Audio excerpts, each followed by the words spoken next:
Mbote mingi balingami na pesi subino mbote bisika bozwami pamba te toza toujours na posa kozala na bino elongo na sepeli mingi susu kopusana na liboso na bino po tosola makambo na biso oyo tosola toujours na kati ya émission na biso na YouTube na chaîne oyo mpo na kolakisa bino bolingo ya Nzambe. Tolobelaka mingi troisième testament balingami po ezosala ete biso na bino tosepela na Nzambe. Pour lelo bato ebele baosepela na Nzambe po azwi eloko Nzambe apesi ye mutuka voyage mwasi ndako. Bon biso sikoyo totala ke Bible elobi nyonso ekoleka me eloko ekoleka te eza eloba ya Nzambe. Me sikoyo soki tokangani na babiloko mosusu toboyi eloba ya Nzambe ntango biloko wana ekoleka nyonso ekoleka. Biso mpe toleki me oyo biso tozoya nango tozoya na biloko wana tozoya na premièrement na eloba ya Nzambe. Tango tokopesa bino eloba ya Nzambe yango nde ekoleka te yango nde ekosala mpe te ekosala ete biso na Nzambe tozala na communion. Yango tolobela bino troisième testament troisième alliance tosi toexplike yango bosi bososoli na kati ya troisième alliance. Okotuna po nini bamatea na ye ezalaka na teme te eza na teme te eya kaka ndenge wana mpo eza makambo ya troisième alliance eza makambo ya troisième testament. Soki tokende na mokanda ya Luc 9 ndeko na kosenga na yo moto ozolanda ngai obenga bana obenga famille bosangana bofanda esika moko mpona koyoka. Jésus ayant assemblé les 12 leur donna force et pouvoir sur tous les démons avec la puissance de guérir les malades. Il les envoya prêcher les royaumes de Dieu et guérir les malades. Ne prenez rien pour le voyage, leur dit-il. Ni bâton, ni sac, ni pain, ni argent, et n'ayez pas de tunique. Dans quelque maison que vous entriez, restez-y et c'est de là que vous partirez. Et si les gens ne vous reçoivent pas, sortez de cette ville et secouez la poussière de vos pieds en témoignage contre eux. Ne prenez rien, dans le verset 3, ne prenez rien pour le voyage, leur dit-il. C'est-à-dire, quand vous voyagez, vous voyagez, voyagez na bimana okende selemba na okende aéroport. Non. Voyage ça tant to tam sa molimo na biso. Marcher selon l'esprit. Toko tia kikote, toko tia batemete. Pourquoi to tia bateme? Esengeli ka nyonso makambo ya Nzambe nyonso tozoba nyonso eza très important. Nyonso esengeli ko kanga, nyonso esengeli ko tsalela. Ya moni ya biso ko zo bibozo elo côté. Ne prenez rien pour le voyage, dit-il, ni bâton, ni sac, ni pain, ni argent. Kozwali pate, ngi kobani, oso sali ba conception makamna yo, okomi na ba papier. Eza lipa. Onde na kopesa bato. Mais sengeli eya ndenge zo ya wana. Yango na bisa bino eloko wa mutu suke komi ayo nde tozolo bela pona ti tali destin ya mutu. So mutu za vocation na ye. Akokate o asala ba biloko. Eza ya ye. Nzambe na bomo. Yango wana omoni sikoyo tozolinga to mettre en pratique makambo eza te histoire. Neti nazo tebwe naza na droit ya kozwa papier moko boye na bike na komaka makambo na koloba. Non. Il faut y ndenge ezo ya boye. Balinga mikati na nkolo yango wana bonzambe ya troisième testament. Destin ya mutu, vocation ya mutu, don ya mutu, vérité ya mutu. Yango esengeli totambisa bomoi na biso Nzambe azala agréable na liboso ya miso na biso. Hébreu 1 verset 8 à 9. Hébreu 1 verset 8 à 9. Mais il a dit au Fils, ton trône, ô Dieu, est éternel. Le sceptre de ton règne est un sceptre d'équité. Tu as aimé la justice, tu as haï l'iniquité. C'est pourquoi, ô Dieu, ton Dieu t'a envoyé d'une huile de joie au-dessous de tes égaux.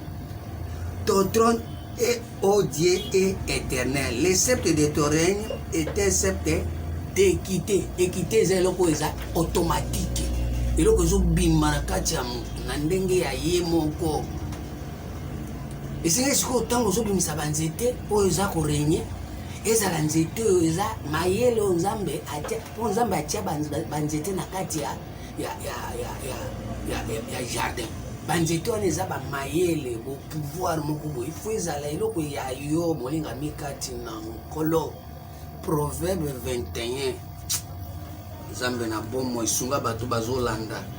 Proverbe 21 tobanda na verset 1 nzambe azwala kumu. Le cœur du roi est un courant d'eau dans la main de l'Éternel.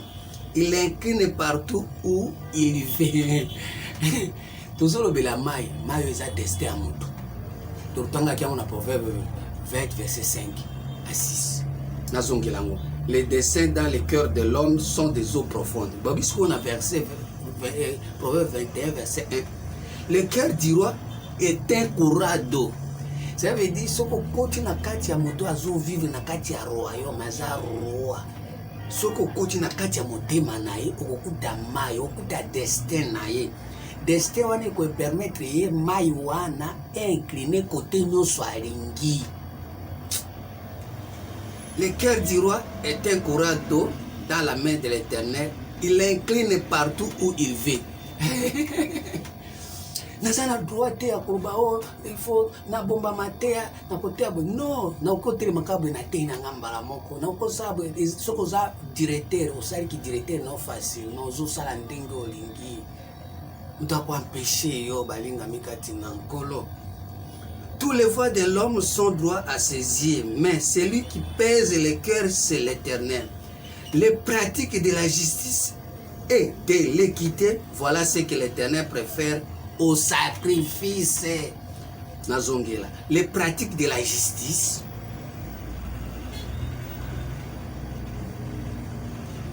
et de l'équité. Et le kozo bi manakata yo équité, don na yo, vocation na yo, destin na yo, de équité na yo. Yango sko Bible yo Bible. Les pratiques de la justice et de l'équité, voilà ce que l'Éternel préfère. Dalamba kamozamba linkaka. Zamalinga mtu asela destin na balinga mikati na nkolo. Zamalinga mtu azala na kati na ye loko ezobima na kati na ye angonde sala musala. Oh Jésus. Jérémie 10 verset 24. Papa, mama, benga bana. Bana na yo kotungisa bango te o ngana lingi botika mwana na yo ayoka makambo tanga obanda osala makambo asa biloko nzambe atia kati na ye. Jérémie 10 verset 24. Elobini. Jérémie 10, 24 et 21. Châtie-moi, Éternel, avec équité.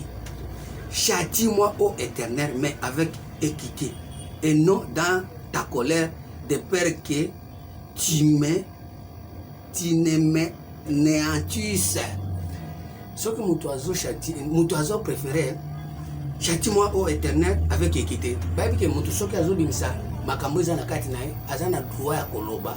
Pour faire vivre batuke makamuzo sala na yango te puisque eza don na ye yango Éternel peut faut châtier biso kaka na équité koni ngami kati na nkolo yango na yo senga na bino tozongela nzambe so poto koma na niveau oyo tozoluba oyo mutu oyo akoki kosunga biso tozonga na nzela oyo eza pasteur te eza chef spirituel te eza mambiku te eza magicien te eza ba science mususu te. Ce n'est que Jésus. Jésus a kozonga nango ndenge nini nkanda Esaïe 53 verset 9. Esaïe 53 verset 9 elobi nini tozotanga na kombo na Jésus Christ. 53 verset 9. On a mis ses sépulcres parmi les méchants, son tombeau avec des riches, quoi qu'il n'ait pas commis de violence et qu'il n'ait pas eu de fraude dans sa bouche. Mon Jésus, parce que sauver les surprises que hier, bazui c'est plus que n'est bâti parmi les méchants. Mais hier na kati na monokonae, azalaki na fraude te. C'est-à-dire azalaki kobimisa makambo eza équité na ye, azalaki kobimisa destin, azalaki kobimisa ya moni abeta kato moi et le Père nous sommes un. Bah oui, place wana équité zali de place éternelle azako agréé. Nde loko nzambe alingaka. C'est-à-dire Jésus azali kosalela destin na yo soki yo pokoti na kati na volonté ya Nzambe okosalela destin na yo na kati na Yesu.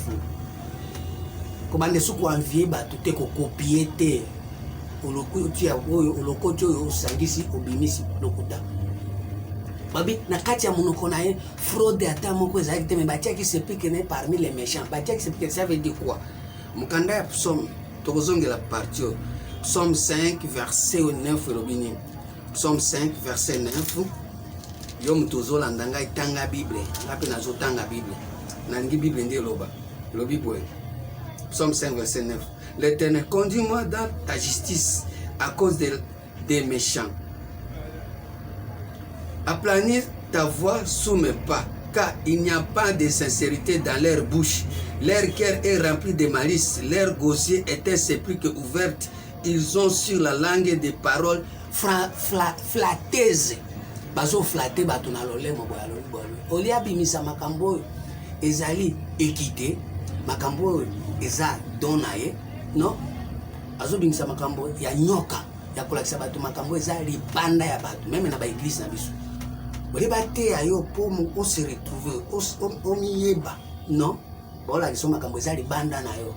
Yomoni siko bazui sepulcre ya Jésus basangisi yango na ba méchant, c'est-à-dire quoi? Comme Jésus ce n'est que la parole. Bazui maloba nzambe bakomi kolobela ngo makambo ya buzoba, makambo ya bato.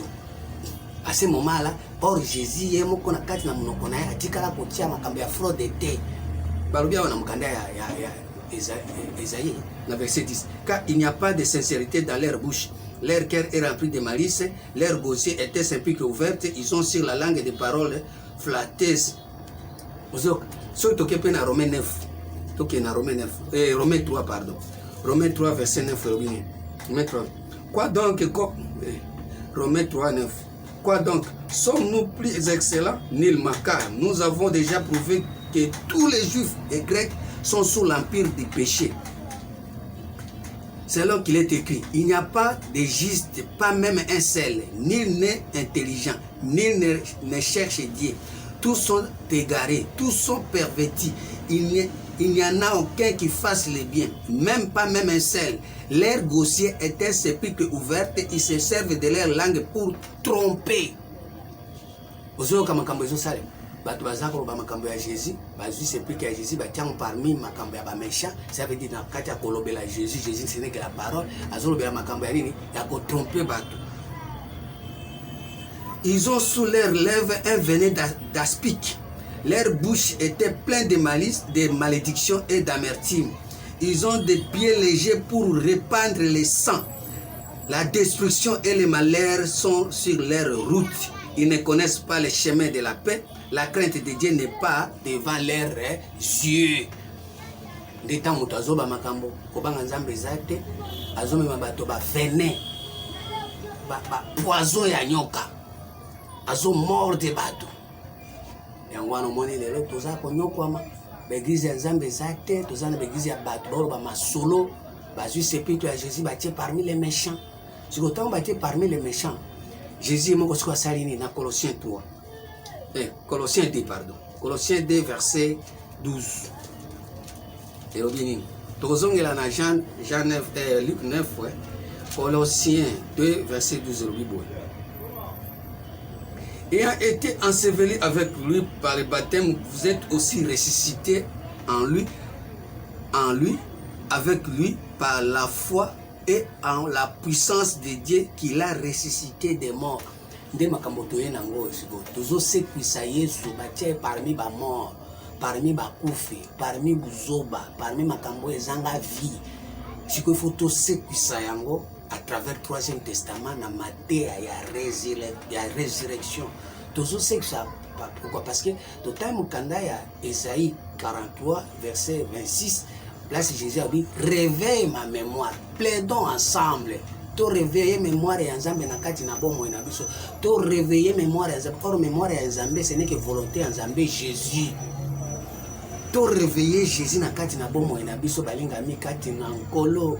To réveiller Jésus, to sekwisa Yesu alala mingi.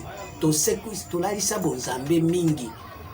Tolinga mingi makambo ya bato, makambo ya masolo ya bato, makambo ya bakutime. Tolingi kozwa Jésus to remplacer na makambo na biso. Tolingi koyoba makambo ya nzambe te po to ko se découvrir te to lamusa Jésus. Vous qui étiez morts par vos offenses, ce que Jésus a dit, baboma ewa na tango babo to bomi Jésus na biso pe to kufi. To so kufa pourquoi vie ezate. makambo ya nzambe eza te. Or la vie ce n'est que Jésus. Siko biso ba tokufa na nini na koboyaka kosala oyo eza volonté ya nzambe oyo eza Jésus po toka ko se découvrir de façon que tozala na communion na nzambe à travers équité ya nzambe, justice ya nzambe, droiture ya nzambe. Nzambe na bomo nani akoka makambo ya boye, nani akosimba, nani akosalela oyo nzambe na bomo esunga milimo. Vous qui étiez morts par vos offenses et par l'incirconcision de votre chair, il vous a rendu à la vie avec lui, en nous faisant grâce pour toutes nos offenses. Il a effacé les actes, les ordonnances nous condamner, et qu'il a détruit à la croix. Il a dépouillé la domination, les autorités, en les livrant et les livrer publiquement en spectacle, en triomphant d'elle par la croix. Jésus a ça ici. Au moins d'opération, Jésus a ça. Jésus a ça. Vous qui étiez morts, bino bato bokufa. Bobomaye, yango pe bino pe bokufa. Yango siko ya zui ba malédiction wana. Amemi yango na ikurusu. Ya kufate. Ya zana bomo. Mais bino bato bokufa, tokufa na nini? Tozana condamnation ya Genèse 3. Tango nzambe amoni mwasi na mobali basali buzoba kwa baki mokolobokolia mbo bakokufa. Bakufaki aso bakufaki nini? Misu na bango ekufaki parce que mukanda ya 2 Corinthiens 4 verset 3 à 4 wabi totangango 2 Corinthiens 4. Problème eza nzambe asunga bo bazo comprendre. Si notre évangile est encore voilé, il est voilé pour ceux qui périssent, pour les incrédules dont le Dieu de ce siècle a aveuglé l'intelligence. Il a aveuglé l'intelligence afin qu'il ne vise pas prier la splendeur de l'évangile de la gloire de Christ qui est l'image de Dieu. Et là, pour écouter qu'il y a intelligence, vous avez sans intelligence. Tant que vous avez beaucoup, ça veut dire que vous avez beaucoup, ça veut dire que vous avez intelligence. Il y a un moment où Jésus, pour fondre la intelligence dans Ephésiens 1, alors et qu'il illumine les yeux de votre cœur pour que vous sachiez quelle est l'espérance qui s'attache à son appel et quelle est la richesse de la gloire de son héritage qui réserve au sein. Qu'il illumine les yeux de votre cœur. Bakufa ki miso ya motema. Pamba tena kati ya motema ndenzamba yaki teste ya moto. Siko misu wana ya komona destin na yo diable abomaki yango wapi na Genèse 3 premier verset tango abomaki na kati na champ azalaki nyoka ayeko kosa mwasi pe akosi mobali pe ayoki baboti buzoba nde makambo ezo salema na ba église na biso yango siko na minute nzambe singisi kwa fungola bino mutema afungola bino misu poko kuka komona ba destin na bino nzambe yoka makambo na zoloba bano bayoka milimo yoka nzambe na bomo so nzambe soki afungoli moto Jésus kwa kwe tia babiloko ezali ko condamner yo akomema ngo ne kurusu po ekufa ne kurusu bakobeta secte pa Jésus te bakobeta secte po Jésus ndazo beta secte na ba domination na ba autorité oezo konza yo wana avant que yo oyeba nzambe ozalaki na ba eloko wana nde ezaki autorité likolo na yo ezaki dominer yo tozongela Colossiens wana Colossiens 2. Aninga mikati na nkolo. Colossiens 2. Jésus c'est quoi ça l'opération ni? L'opération. Vous qui étiez morts par vos offenses et par l'incirconcision de votre chair, il vous a rendu à la vie. Ce qu'on a vu vie ani mutamta vivre des scènes. Avec lui, en nous faisant grâce pour toutes nos offenses. Il a effacé les actes des ordonnances nous condamner, qui subsistait contre nous, et il a détruit à l'écloix. Yende azako kuwe yango. Yende azako beta yango sete. Neti tozo beta sete boy. Tozo linga makambo wana ya kotala kama makambo ezali banda na yo. Yango nde komi bonzambe na yo. Ifo biloko wana nyonso. Ndenge na beta sete boy. Ndenge na zolo ba boy. Esengeli lo. Biloko ya première alliance il faut long. La deuxième alliance il faut long. Pona ni pointe soki biloko wana longo te okokota na kati na destin na yote na kati na destiné na yote Jésus peut kufungola yo pété okoyeba pe eloko te okokufa boke zéro orempli ba jour na yo te.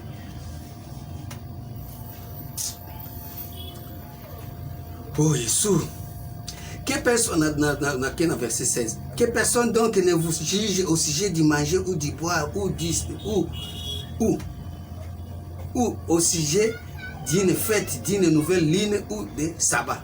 C'était l'ombre des choses à venir, mais le corps est en Christ. Corps ni corps tozolo bawa destin na izanzo to mobimba ifula tango ifolo teza corps incorruptible. Ah, incorruptible. 15 verset 53. Zambe sunga bato bazolanda. 1 Corinthiens 15 verset 53 elobini. Car il faut que ce corps corruptible revête l'incorruptible et que le corps mortel revête l'immortalité. Corps eza immortalité pas ya nzambe nzambe ayeba eza destin ya moto yango nde eza immortel puisque soki osaleli destin na yo epa nzambe molimo no ekozonga epa nzambe mais soki osaleli yango toza na corps corruptible molimo no eke okufi oke libere okepeli felo. Lorsque ce corps corruptible aura revêtu l'incorruptible et que le corps mortel aura revêtu l'immortalité, alors s'accomplira la parole qui est écrite. Soki tokoti na kati ya corps incorruptible oyo eza destin ya moko na moko nde makambo ya nzambe kokokisama sinon te kokokisama te balingami kati na nkolo. La mort a été engloutie wana olongoli liwa c'est-à-dire quoi misu ya komona libanda na yo ekomonana eza susu makambo ya nzambe batei te otali libanda no makambo ya nzambe kotala ngo wapi na kati na yo. Deutéronome 30 verset 11 elobi nini? Deutéronome 30 11e verset. Maman botanga Bible totanga Bible. Deutéronome 30 verset 11 elobi boy. Ce commandement que je vous prescris aujourd'hui n'est certainement pas au-dessus de tes forces et hors de ta portée. Il n'est pas dans les cieux pour que tu dises qui montera pour nous au ciel et nous ira rechercher, qui nous fera attendre afin que nous les mettions en pratique. Il n'est pas de l'autre côté de la mer pour que tu dises qui passera pour nous à l'autre côté de la mer et nous ira chercher, qui nous les fera attendre afin que nous les mettions en pratique. C'est une chose au contraire qui est tout près de toi, dans ta bouche, dans ton cœur, afin que tu les mettes en pratique. Eza makambo eza kati ya motema destin na yo. Eza na motema na yo. Zambe sunga. Eza makambo eza libanda na ote.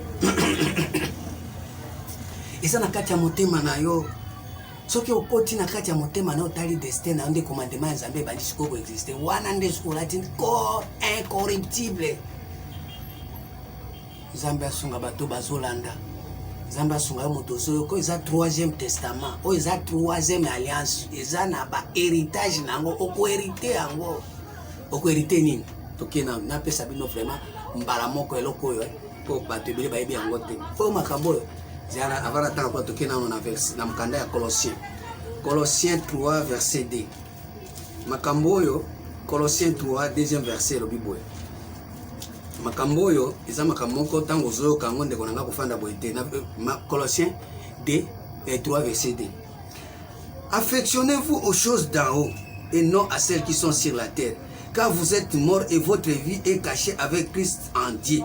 Car Christ votre vie paraîtra, alors vous paraîtrez aussi ensemble, alors vous paraîtrez aussi avec lui dans la gloire. To affectionné na biloko ya likolo ndeni ndeto qu'est-ce qu'on a Deutéronome po ete tango tozo s'affectionner na biloko ya likolo ndeto komona héritage oyo tozo tanga awa Nzambe apesi biso héritage nini? Deutéronome 28 verset 11. Deutéronome 28 verset 11. L'Éternel te comblera de biens et en multipliant les fruits de tes entrailles, les fruits de tes troupeaux et les fruits de ton sol, dans le pays que l'Éternel a juré à tes pères de les donner. L'Éternel t'ouvrira son bon trésor, les ciels. Affectionnez-vous des choses dans les ciels. Biloko ezabuna na ciel. Les bons trésors des ciels. Les héritage du 3e testament. biloko eza na kati. L'Éternel t'ouvrira son bon trésor, les cieux, pour envoyer à ton pays les pluies à son temps et pour bénir tout le travail de tes mains. Tu prêteras à beaucoup de nations et tu n'emprunteras pas. L'Éternel fera de toi la tête, sinon la queue. Tu seras toujours en haut et tu ne seras jamais en bas. Lorsque tu obéiras au commandement de l'Éternel ton Dieu que je te prescris aujourd'hui, lorsque tu observeras et les mettant en pratique, et que tu ne te détourneras ni à droite ni à gauche de tous les commandements que je te donne aujourd'hui pour aller après d'autres dieux et pour les servir. Donc on s'est détourné sur la première testament, gauche, premier testament, droite, deuxième testament. On s'est détourné sur la troisième testament, on a vision, il y a un Zambé, on a destin en Zambé, on a bon Zambé, na bon Zambé. Wete, yo, ozala toujours en tête, ozala likolo, ozala na ciel. Ciel ya Nzambe kati na yo. Tunti otanga mukanda ya Deutéronome, ozala likolo. Jean 3, verset 27. Jean 3, verset 27, Jean répondit, un homme ne peut recevoir ce qu'il lui a été donné du ciel. Muto ko recevoir kaka eloko bapesi wapi na ciel. Balinga mikati na nkolo. Matea boy oboksa mona mpwani. Matea boy oboya mpwani. Muto akozwaka ko bapesi wapi na ciel. Or na ciel muto na mutaza na destin na eza makambo ya Nzambe, eza bonzambe, eza makambo ya pasteur te. Eza makambo ya ba prophète te. Puisque kuna na ciel eza makambo Nzambe nda atiaki. Yango moni ati ba luminaire, ba lumière ya grand na ciel. C'est-à-dire ozale éclairer. O éclairer nini mabele na yo bomo na yo makambo nyonso zosala ezala claire. Mabele na yo zesusu mabele ya moindo te ya mabele la terre est informe et vide. Non. Habakkuk 2 verset 14. Nzambe sunga bato bazolanda. Habakkuk 2 verset 14. Nzambe sunga bato bazolanda. Soki mutu moko a comprendre makambo te Nzambe na bomo. Soki mutu ata moko asosoli te nkolo na ebite soki esuka ndenge nini. Po na oyoka mawa 2:14 lobi bon. Car la terre sera remplie de la connaissance de la gloire de l'Éternel. La terre sera remplie de la connaissance de la gloire de l'Éternel. Terre na yo. Yango wana Nzambe asunga. Yo mutu ozolanda. Soko zoyoka vraiment makambo na zoloba. Ekozala malamu mingi. Ekozala malamu mingi. Kwete batu nyonso oyo bazolanda.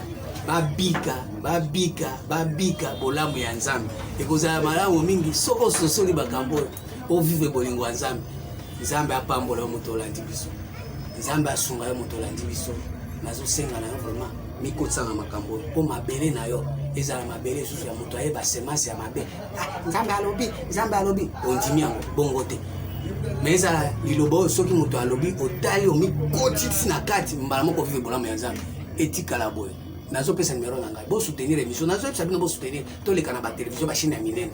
So bo boy mawana bino. Bilo ba théâtre, ba film, ba cinéma, ba musique bo soutenir kango. Pourquoi pas soutenir grandeur ya Nzambe yango? Yango oyo ko sukola mitema ya bato. Oyo ko bekisa bato. Nazo pesa bino vraiment. Nzambe akota mitema na bino, asala bino faveur na kombo na Yesu Kristo. Amen.